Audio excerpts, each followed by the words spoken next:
ನೋಡಿ ಸರ್. ಇನ್ನೊಂದ್ಸತಿ 3, 2, 1. ನಡೀತಾ ಇದೆ. ನಮ್ಮ ಅದೃಷ್ಟ ಇಬ್ಬರು ಚಾಂಪಿಯನ್ಶಿಪ್ ಕ್ಯಾಪ್ಟನ್ಸ್ 2014 ನಮಗೆ ಗೆಲ್ಲಿಸ್ಕೊಟ್ಟ ಮನೀಶ್ ಪಾಂಡೆ ಟೀಮಲ್ಲಿ ಇದ್ದಾರೆ. ಲಾಸ್ಟ್ ಇಯರ್ ನಮಗೆ ಗೆಲ್ಲಿಸ್ಕೊಟ್ಟ ಕರುಣ್ ನಾಯರ್ ಇದ್ದಾರೆ. ಇಬ್ಬರು 4 ವರ್ಷ ಮೈಸೂರು ವಾರಿಯರ್ಸ್ ತಂಡದಲ್ಲಿದ್ದಾರೆ. ಸೊ ನಮಗೆ ತುಂಬ ಅದೃಷ್ಟ. ಒಂದು ಸಾಲಿಡ್ ಲೀಡರ್ಶಿಪ್ ಟೀಮ್ ಇದೆ ನಮ್ಮಲ್ಲಿ. ಕೆ ಗೌತಮ್ ಅವರು ಇದ್ದಾರೆ ಟೀಮಲ್ಲಿ, ಪ್ರಸಿದ್ಧ ಕೃಷ್ಣ ಅವರು ಜಾಯ್ನ್ ಆಗ್ತಾರೆ.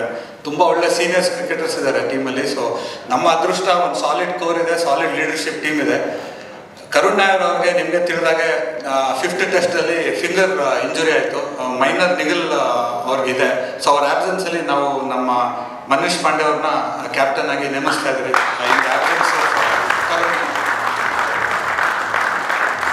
ಕೊಡುಗೆಯನ್ನ ಕೊಡಬೇಕು ಎಂಬ ನಿಟ್ಟಿನಲ್ಲಿ ಮೈಸೂರು ವಾರಿಯರ್ಸ್ ಪ್ರತಿ ಆವೃತ್ತಿ ಏನಾದರೂ ಹೊಸತನ ಕೊಡುಗೆಯಾಗಿ ಸಮಾಜಕ್ಕೆ ಕೊಡ್ತಾ ಬಂದಿದೆ. ಅಂಡ್ ಅದೇ ನಿಟ್ಟಿನಲ್ಲಿ ಕೂಡ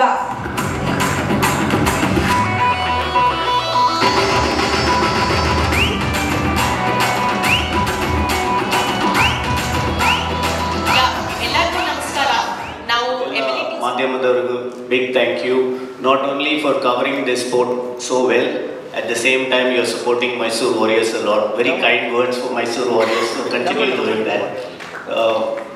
We have preparation namdu now Mysore alle camp ittu namdu, so we've done pretty well. Namge big advantage enu andre open ground sigute.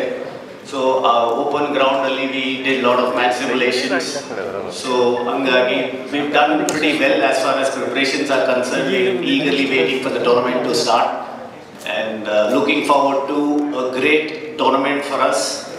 That is one way of giving back to what we did last year. We'll continue doing that. We'll continue playing some hard cricket, tough cricket, and we have an amazing talented cricketers here with a lot of experience as well as a lot of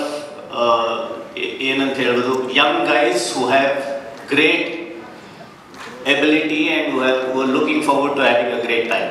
Thank you very much.